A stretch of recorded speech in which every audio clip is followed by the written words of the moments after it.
오늘 함께 다니엘 함께 이야기 나누는데요. 다니엘 하면 어떤 거 떠오르세요? 네, 방금 했던 이야기도 떠오르실 거고, 사자굴, 풀무불 이런 데 들어가서도 믿음을 지켰던 그런 사람들이죠. 저는 다니엘 하면은 요셉이라는 인물이 떠오릅니다. 그 이집트에 노예로 팔려갔다가 총리 대신까지 한 요셉이 떠오르는데요. 다니엘이나 요셉이나 비슷한 점이 있어요. 다니엘도 포로로 이방 땅에 먼 나라에 끌려갔지만 그 속에서 믿음을 지켜내고 하나님께서 형통케 하셔서 높은 위치에 바벨론의 다스리는 자가 되었다라는 공통점이 있어요. 이 성경의 두 인물을 생각하면서 우리가 이 땅, 낯선 땅에서 이민자로서 나그네처럼 살아가지만 우리도 하나님을 잘 믿고 섬기는 사람이 되어 이 땅에서 하나님 주시는 은혜를 누렸으면 소망합니다. 근데 우리가 이 신앙적인 관점에서 이 다니엘과 요셉을 바라봐야 합니다. 이제 우리가 이 땅에서 먹고 잘 사는, 출세하는, 성공하는 것에 그런 초점으로 이 성경을 바라보는 것이 아니라 이 땅에서 어떻게 믿음을 지켜 나갈 것인가 라는 관점으로 오늘 말씀을 들여다봐야 합니다. 오늘 말씀의 제목을 믿음을 함께 지키는 친구들이라고 지었는데요. 우리가 이 세상을 살면서 믿음을 지킨다라는 것 쉽지 않을 때가 있습니다. 저는 교회에서 성도님들을 주로 대하지만 여러분 삶의 자리에서 만나시는 분들은 대부분 믿지 않으시는 하시는 분들이 많이 계실 거예요. 또 믿음을 가졌더라도 서로 믿음 간에 살지만 그래도 치고받고 또 아웅다웅하고 살아가는 것이 우리의 현실인데, 우리의 현실은 믿음을 가진 사람들이 믿음이 아닌 세상의 방식대로 살아가기를 강요할 때가 많이 있습니다. 거짓말해, 괜찮아, 그렇게 하면 더 잘 사잖아, 더 돈 많이 벌어, 새치기 하고 네가 하고 싶은 대로 살아도 괜찮아 라고 믿음의 유혹을 우리에게 많이 해요. 그렇게 내가 혼자서 믿음을 잘 지키다는 것이 무슨 의미일까, 이렇게 회의적인 의심을 하게 만드는 세상을 살지만, 오늘 본문에 나오는 믿음의 네 친구들, 페이스 크루의 이야기들을 살펴보면은 믿음 생활이라는 것이 혼자가 아니라는 것입니다. 다 함께 믿음을 지켜가는 그런 친구로서 서로 격려하고 세워주는 이 모습을 통해서 우리 또한 이 땅에 살아갈 때 나 혼자서 믿음 생활하는 것이 아닌 서로 도와주고 격려해주는 믿음으로 승리하길 바라는 그런 하나님의 뜻이 오늘 말씀 가운데 담겨 있습니다. 오늘 말씀을 통해서 우리 또한 이 땅, 바벨론과 같이 유혹이 많은 이 땅에서 어떻게 믿음을 지켜나갈 수 있을지 함께 하나님의 음성을 들을 수 있기를 바랍니다. 첫 번째 메시지는 이것입니다. 우리가 주목해야 될 내용은 믿음의 위기는 곧 무엇이냐? 믿음을 훈련하는 기회이다라는 것입니다. 세상은 우리의 믿음의 사람들을 가만두지 않는데, 오늘 본문 1절의 말씀을 보시면은 바벨론 땅에 사로잡혔던 이들의 모습이, 이런 어려움이 기록되고 있어요. 1절의 말씀입니다. 유다 왕 여호야김이 다스린 지 3년이 되는 해에 바벨론 왕 느부갓네살이 예루살렘에 이르러 성을 에워쌌더니라고 기록하고 있습니다. 이것은 바벨론이 1차 유다 성을 공격할 때의 일입니다. 2차, 3차가 되면서 유다 땅은 완전히 멸망하게 되는데, 오늘 이 다니엘은 1차 공격에 포로로 잡혀간 사람들의 이야기입니다. 이미 당시에 북이스라엘은 아수르에 의해서 완전히 멸망당했어요. 그리고 이 남유다 또한 바벨론에게 포위가 되어서 항복을 하게 되는 장면입니다. 그래서 바벨론은 이 유다 땅에 있었던 귀족들, 배운 사람들, 똑똑한 젊은이들을 다 포로로 잡아갑니다. 그래서 이 다니엘과 이 세 친구들은, 성경학자들은 10대 후반의 젊은 나이로 추정을 하고 있습니다. 완전히 폐허가 되어지고 젊은 사람들을, 똑똑한 사람들을 다 포로로 잡아갔습니다. 유다 사람들의 입장에서 너무나도 힘든 상황입니다. 나라는 어떻게 될 것인가? 다시 세워질 수 있는가? 이런 어려움 속에 처해 있는데, 이 모든 일이 어떻게 이루어졌을까? 왜 일어났을까? 이런 질문을 하다 보면 오늘 2절의 말씀에서 그 답을 찾을 수가 있어요. 2절의 말씀에 뭐라고 시작되냐면 주께서라고 시작하고 있어요. 즉 하나님께서 유다 왕 여호야김과 하나님의 전 성전 안에 있는 그릇 얼마를 이 바벨론 손에 넘기셨다라는 거예요. 그래서 바벨론은 그것을 가지고 자기들 땅 신할 땅 자기 신들의 신전에 가져다가 그 신들의 보물 창고에 두었다라고 기록하고 있어요. 즉 하나님께서 하나님의 손이 바벨론을 통하여서 유다를 징계하시도록 하셨다라는 의미입니다. 북이스라엘뿐만 아니라 남유다가 하나님을 떠나 이방 우상을 섬기고 자기 멋대로 살니 하나님께서 계속해서 선지자들을 보내셔서 하나님 앞으로 돌아오라고 말씀하셨지만 듣지 않았고요. 그들에게 결국 이 전쟁을 통해서 완전히 멸망하는 그 길로 들어서게 하셨다라는 것입니다. 하나님께서 우리를 징계하시고 우리를 훈련시키는 방법 중에 하나가 이 전쟁이라는 것인데요. 전쟁 이전에 하나님께서는 어떻게 하세요? 우리들에게도 좋은 말로 얘기하시죠. 얘야 들어라, 이렇게 하는 게 좋다, 이렇게 하는 게 너에게 유익해 라고 좋은 말로 말씀 여러 번 하시겠지만 그것도 듣지 않으면은 어느 날 질병이나 사고로도 그 길을 이야기하시기도 하고요. 그것이 아니면 공동체의 어려움을 주시기도 합니다. 가정에, 교회에, 나라에 큰 어려움을 겪게 하면서 이것을 통해서 깨달으라, 하나님 앞으로 돌아가야 한다라는 것을 계속해서 말씀하시는 거죠. 오늘의 장면도 유다 왕국에 큰 어려움이 닥친 거예요. 전쟁이 있었고요. 전쟁에 패망하게 되는 큰 어려움이 있게 되었다라는 것입니다. 그런데 이 어려움에 처했을 때라도 기억해야 될 것이 있어요. 하나님이 우리와 함께 하신다. 이 위기의 시간을 통해서도 우리의 믿음을 훈련시키신다라는 것입니다. 오늘 성가대가 찬양한 것처럼 하나님의 손은요 어떻게 한다고요? 쉬지 않으세요. 계속해서 일하시는 거죠. 때로는 우리가 어려움을 당하고 힘든 일을 당할 때라도 그 속에 하나님이 함께 하신다라는 것을 기억해야 합니다. 하나님이 무엇을 원하실까? 우리 가운데 어떻게 믿음의 훈련을 이루시는가를 주목해야 하는 것입니다. 바벨론 땅에 사로잡혔던 이 다니엘과 다른 친구들에게 어떤 어려움이 계속 다가올까요? 오늘 본문 3절, 4절, 5절에 이렇게 기록되어 있습니다. 왕이, 바벨론 왕이죠, 그 환관장 아수부나스에게 말하여 이스라엘 자손 중에서 왕족과 귀족 및 사람 곧 흠이 없고 용모가 아름다우며 모든 지혜를 통찰하며 지식에 통달하며 학문에 익숙하여 왕궁에 설만한 소년을 데려오게 하였고 그들에게 갈대아 사람의 학문과 언어를 가르치게 하였고 또 왕이 지정하여 그들에게 왕의 음식과 그가 마시는 포도주에서 날마다 쓸 것을 주어 3년을 기르게 하였으니 그 후에 그들은 왕 앞에 서게 될 것이라. 아멘. 라고 하나님께서는 그들에게 어떤 훈련을 시키셨냐면 바벨론의 인재 발굴에 쓰게 하셨어요. 바벨론의 좋은 또 최신의 학문들을 배우게 했고요. 그들에게 입맛에 맞는 인재를 만들기 위해서 먹을 것까지 다 주게 되었어요. 다니엘과 친구들, 이들에게는 이 믿음의 시련이 닥치게 되었는데 왜 시련이라고 말했을까요? 아까 전에 우리 아이들과 함께 이번 메시지에서도 함께 나눴었죠. 일제시대가 우리나라를 침략하면서 말도 못 쓰게 하고 그들의 학문 문화를 하게 했던 것도 민족의 정체성을 없애려는 것이잖아요. 하나님의 백성이라는 정체성이 아니라 이제 너희들은 바벨론 우상을 섬겨하고 바벨론 우상이 보호해주는 그 백성이다 라고 말해주는 것이 바로 바벨론식으로 바꾸는 것이죠. 특별히 이름까지 바꿨잖아요.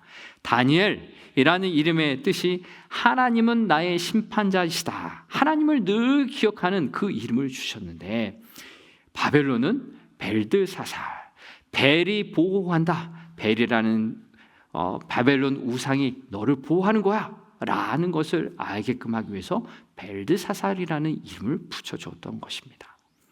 이처럼 이들의 신앙의 정체성을 바꾸는 이런 어려운 일이 당했는데, 이들은 이렇게 환경 속에서 어려운 일을 당해도 그들은 기억했어요. 하나님이 우리와 함께 하신다. 비록 이 어려운 환경 가운데도 하나님의 손은 쉬지 않고 일하신다 라는 것을 기억했기 때문에 비록 이름은 바뀌었고 그들이 먹어야 하고 그들이 생활하는 모든 양식이 바벨론 것으로 변했지만 나는 하나님의 백성이야, 하나님의 사람이야 라는 것을 잊지 않았습니다. 즉 하나님께서는 그들과 함께 하셔서 믿음의 훈련을, 이 기회를 통하여서 더욱더 성장할 수 있도록 도와주셨어요. 오늘 저와 여러분 어떤 믿음의 훈련을 당하고 계십니까? 삶의 어려운 일들, 힘든 일들, 내가 감당할 수 없는 수많은 일들 여러분 경험하고 계시죠? 이 일들 속에 하나님이 나와 함께 하신다는 것을 기억하시기 바라요. 하나님이 나와 함께 하셔서 이 믿음의 훈련을 통해서 더 정금과 같이 더 아름답게 아름다운 신앙으로 세워지기를 원하고 계십니다. 그 하나님을 바라볼 때 이 믿음의 시련 가운데 낙심하지 않습니다. 포기하지 않습니다. 주님 앞에 더 가까이 나갈 수 있는 힘이 주어집니다. 오늘의 이 믿음의 시간을, 훈련의 시간을 통해서 더욱더 주님 앞에 나아가는 시간이 되시길 바랍니다. 이 다니엘과 세 친구들은 이 믿음의 훈련을 어떻게 통과하기로 하느냐? 두 번째 메시지입니다. 믿음은 뜻을 정하는 결단으로 시작되며 함께 할 때 더 강해진다라는 것입니다. 다니엘과 이 세 친구들은 뜻을 정하게 되는데요. 오늘 8절 말씀이 이렇게 말씀합니다. 다 같이 한번 8절 말씀 읽겠습니다. 시작.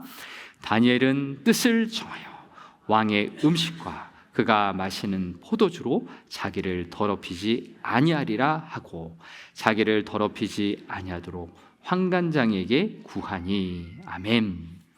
뜻을 정했다라는 표현은 히브리어로 마음을 정했다, 방향을 정했다라는 말입니다.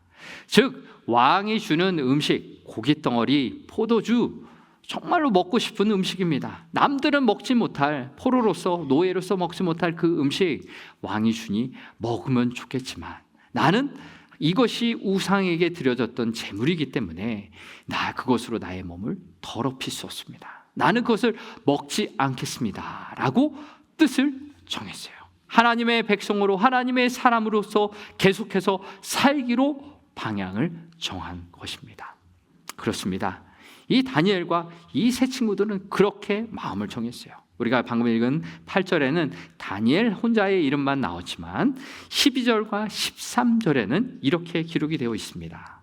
12절, 13절 같이 읽어보겠습니다. 청하오니 당신의 종들을 열흘 동안 시험하여 채식을 주어 먹게 하고 물을 주어 마시게 한 후에 당신들 앞에서 우리의 얼굴과 왕의 음식을 먹는 소년들의 얼굴을 비교하여 보아서 당신이 보는 대로 종들에게 행하소서 하매. 아멘. 다니엘 혼자가 아니라는 거예요. 12절에 당신들의 종들을, 그리고 13절에 우리의 얼굴을 라고 이야기했어요. 모든 이 믿음의 크루, 페이스 크루들이 우리가 함께 그렇게 뜻을 정하여 하나님의 백성이야, 하나님의 자녀야 라는 것을 힘써 지키자라고 말했다라는 것입니다. 이들이 환관장 앞에, 감독관 앞에서 담대하게 이렇게 말할 수 있었던 것은 무엇입니까? 그들은 함께 기도했고요, 함께 하나님의 말씀을 지키기로 결단했기 때문입니다. 어려운 시간, 혼자라면 버티기 어려웠을지라도 같이 있기 때문에 그 길들을 걸어 나갈 수 있었던 것입니다. 성경 전도서 4장 9절이 같이 하는 것이 얼마나 중요한지를 이야기합니다. 전도서 4장 9절의 말씀 같이 한번 읽어보겠습니다. 두 사람이 한 사람보다 나음은 그들이 수고함으로 좋은 상을 얻을 것입니다.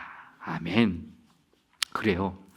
한 사람이 신앙을 지키는 것 너무나도 중요하지만 두 사람이, 세 사람이 같이 신앙을 지키는 것, 하나님 앞에 좋은 좋은 상을 얻게 된다라는 것입니다.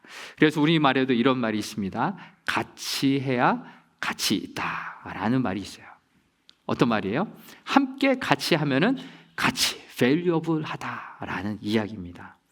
내가 혼자 아무리 능력이 많고 어떤 무언가를 성취할 수 있는 그런 그 길들이 있을지라도 혼자 해서는 안 된다라고요.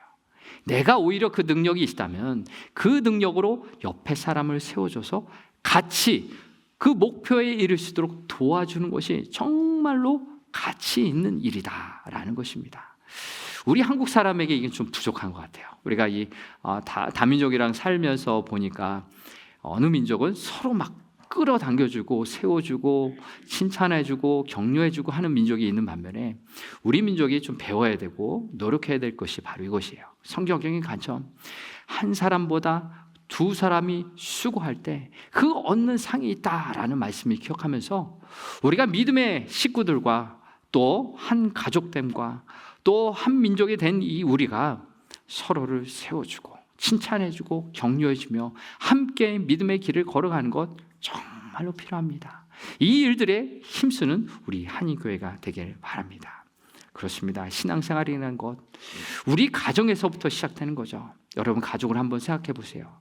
우리의 가족이 믿음 생활을 어느 한 분이 좀 쉬고 있거나 또 하나님께 가까이 나가지 못해서 처져 있는 분들, 믿지 않는 가족이 있으면 얼마나 내가 신앙생활하는 것이 힘듭니까?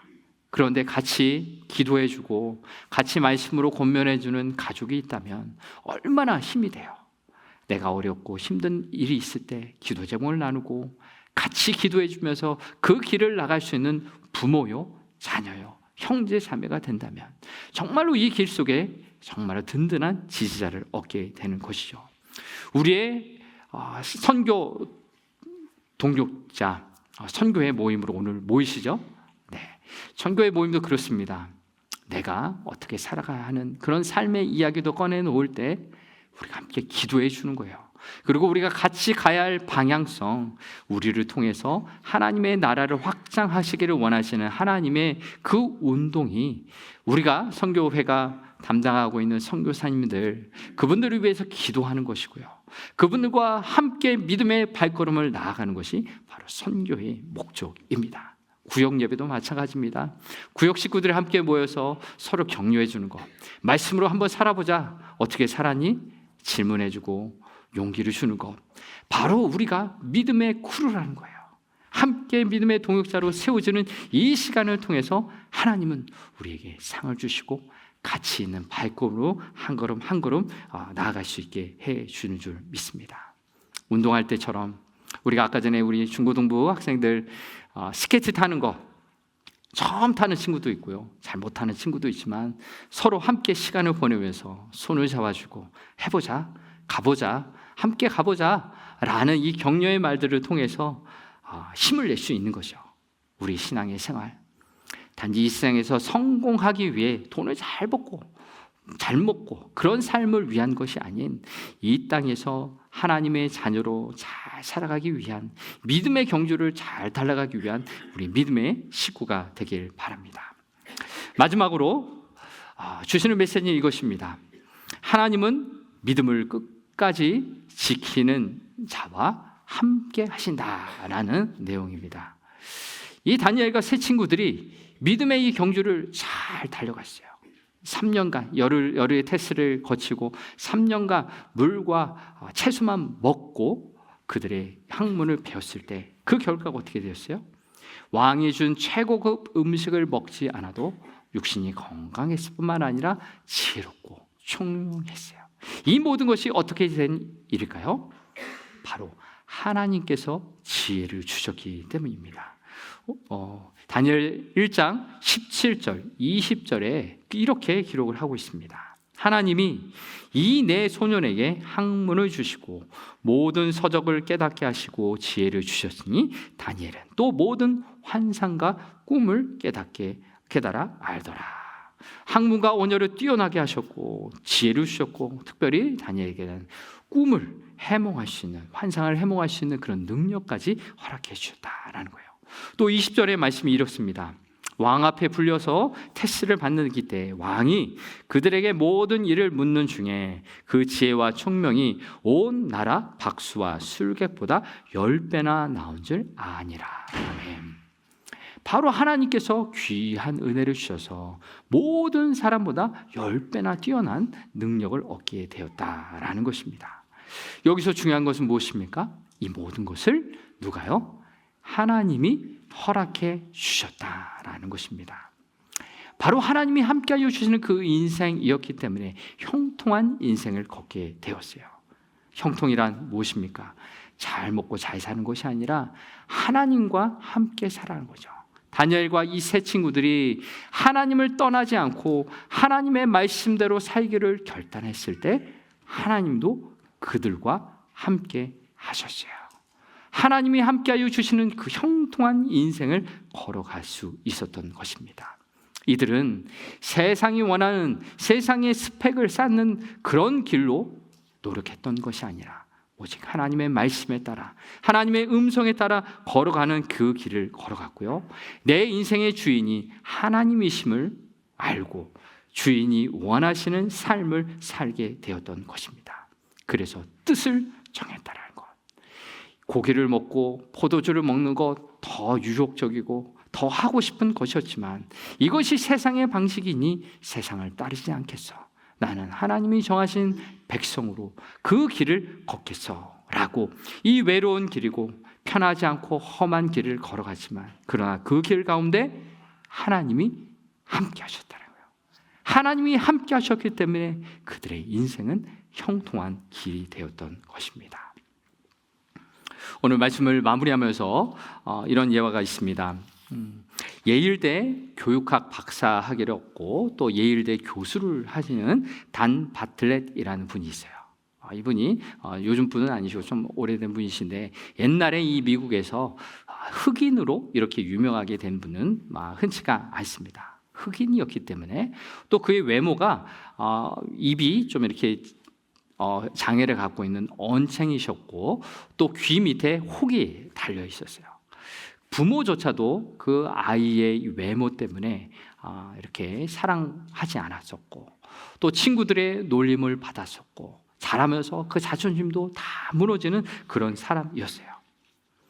그런데 이분이 고등학교까지는 의무 교육이었기 때문에 고등학교를 졸업하고 나서 이제 백인 가정에 막노동하는 그런 것으로 취직을 했습니다. 그런데 성실하게 일을 했어요. 밤에도 아무도 보지 않는 그때 집을 청소하고 힘든 일들을 다 하고 있었는데 그 백인 집 주인 아주머니가 전도를 했어요. 그래서 교회를 한번 가봤는데 교회 안에서 너무나 놀라운 경험을 하게 됐습니다.